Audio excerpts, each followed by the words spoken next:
मंत्रिमंडळाच्या बैठकीमध्ये आज काही महत्त्वाचे निर्णय घेण्यात आलेले आहेत। यामध्ये विशेषतः गेल्या काही महिन्यांमध्ये सातत्याने महाराष्ट्रामध्ये जी अतिवृष्टी झाली आणि त्यामध्ये शेतकऱ्यांचं जे काही नुकसान झालं या संदर्भात एक आढावा आम्ही घेतला। जवळपास 60 लाख हेक्टरचं नुकसान हे झाल्याचा प्राथमिक अंदाज आहे। यापैकी पहिल्या टप्प्यातलं जे काही नुकसान होतं ऑगस्टपर्यंतचं त्याकरता 2215 कोटी रुपये हे राज्य सरकारने वितरित करणं चालू केलेलं आहे। ई-केवायसीचे जी काही अट होती ती शिथिल करून ॲग्रीस्टॅकच्या रेकॉर्डप्रमाणेच हे पैसे देण्याचा आम्ही निर्णय घेतलेला आहे आणि त्या संदर्भातली कारवाई आम्ही सुरू केलेली आहे। असाही निर्णय करण्यात आलेला आहे की आता पुढच्या 2-3 दिवसात सगळ्या प्रकारची माहिती आमच्यापर्यंत पोहोचेल। काही ठिकाणी पाणी असल्यामुळे योग्य प्रकारचं असेसमेंट घेता येत नव्हतं आणि म्हणून त्यांना अधिकचा वेळ आपण दिलाय। पुढच्या 2-3 दिवसात ही सगळी माहिती पोहोचेल। त्यानंतर शेतकऱ्यांना करावयाची मदत असेल, जी खरडून गेलेली जमीन आहे त्याच्याकरता करायची मदत असेल, विहिरींच्या संदर्भात करायची मदत असेल, घरांच्या संदर्भातली मदत असेल, तातडीची मदत जी आपण सुरू केली आहे त्या संदर्भातले निर्णय असतील, वेगवेगळ्या प्रकारे ज्या ज्या प्रकारचं नुकसान झालेलं आहे त्या सगळ्या नुकसानाच्या संदर्भात एक कॉम्प्रिहेन्सिव्ह पॉलिसी तयार करून आणि ही सगळी जी काही मदत आम्ही करणार आहोत ही पुढच्या आठवड्यामध्ये त्या संदर्भातली घोषणा आम्ही करू आणि शक्यतोवर आमचा प्रयत्न आहे की सगळी मदत ही शेतकऱ्यांना दिवाळीपूर्वी त्यांच्या खात्यामध्ये मिळाली पाहिजे अशा प्रकारचा प्रयत्न आम्ही करणार आहोत। तसाच निर्णय मंत्रिमंडळाने घेतलाय। दुसरं मंत्रिमंडळाने हाही निर्णय घेतलेला आहे, सातत्याने ओला दुष्काळाची मागणी होत असते पण मॅन्युअलमध्ये ओला दुष्काळ कुठेही नाही, आजपर्यंत कधी ओला दुष्काळ जाहीर झालेला नाही। तथापि आम्ही हा निर्णय घेतला की ज्यावेळी दुष्काळ पडतो त्यावेळी ज्या ज्या उपाययोजना आणि सवलती आपण देतो त्या सगळ्या सवलती आता यालाही म्हणजे दुष्काळ तर त्याला टंचाई म्हणतो आपण, तशाच प्रकारची दुष्काळी टंचाई पडली आहे असं समजून त्या सगळ्या सवलती याही वेळी लागू करण्याचा निर्णय हा राज्याच्या मंत्रिमंडळाने घेतलेला आहे। त्यामुळे जी काही मागणी होती की त्यावेळच्या सवलती लागू झाल्या पाहिजेत किंवा ओला दुष्काळ जाहीर करायचा अर्थच तो असतो की त्या सवलती लागू करा, तशा सगळ्या सवलती या लागू करण्याचा निर्णय हा राज्याच्या मंत्रिमंडळाने घेतलेला आहे। मी आज यापेक्षा अधिक सांगणार नाही कारण आता ही सगळी नुकसानाची आकडेवारी जमा होते, ती पूर्ण जमा पुढच्या 2-3-4 दिवसात होईल आणि जसं मी सांगितलं लवकरात लवकर पण कुठल्याही परिस्थितीत पुढच्या आठवड्याच्या आत आपल्याला या संदर्भातली जी काही मी शिंदेसाहेब आणि अजितदादा आम्ही बसून या संदर्भातला निर्णय घेणार आहोत आणि त्या संदर्भातली घोषणा आम्ही करू। आज राज्याच्या मंत्रिमंडळाने आज अजून काही महत्त्वपूर्ण या ठिकाणी निर्णय केलेले आहेत ज्याच्यामध्ये राज्याची एक सर्वंकष कॅन्सर सेवा policy, comprehensive cancer care policy ही आपण तयार केलेली आहे।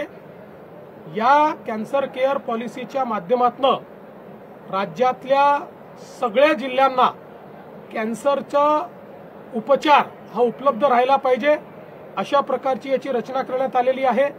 याच्यामध्ये L1 apex centre, L2 centre आणि L3 सेंटर याचं जाळं आपण तयार करतो आहोत जेणेकरून कोणालाही कॅन्सर सारख्या या बिमारीची ट्रीटमेंट मिळण्याकरता त्यांच्या जिल्ह्यामध्येच जवळपास महत्त्वाच्या गोष्टी उपलब्ध असतील।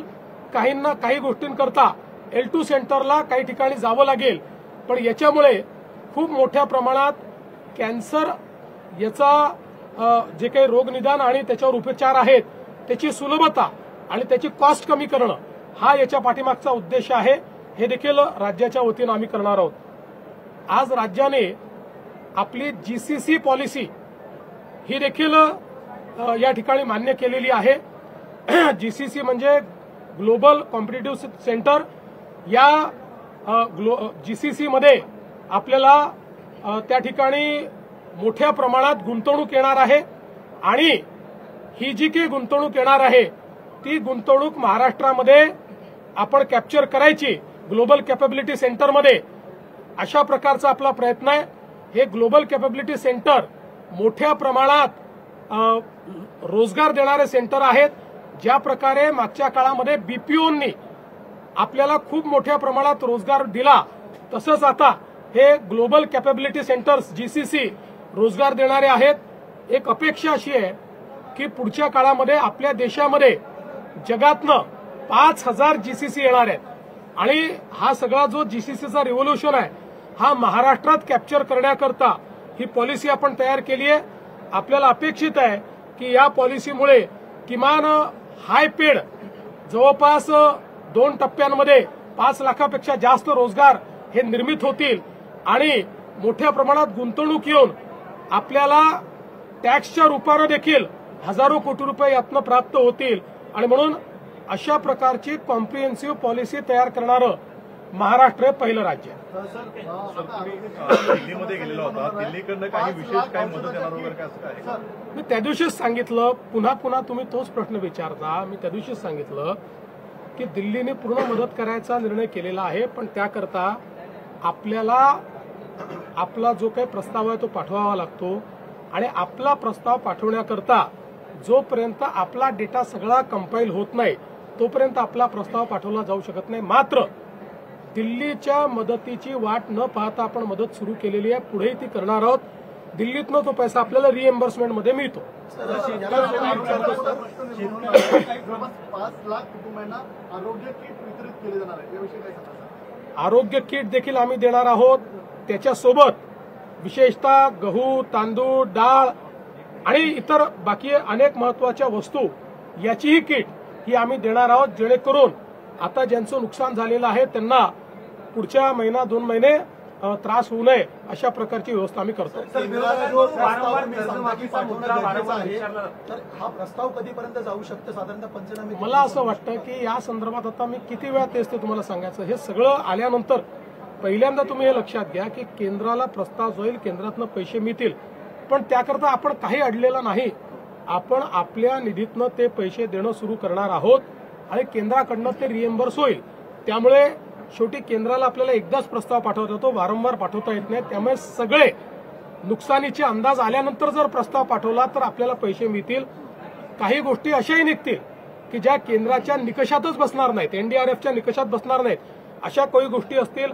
उदाहरणादाखल विहीर खचून गेली तर NDRFच्या निकषात ती नाही, पण त्याला आपण NDRFच्या निकषाच्या बाहेर जाऊन आपण पूर्णपणे मदत करू असा आपला निर्णय।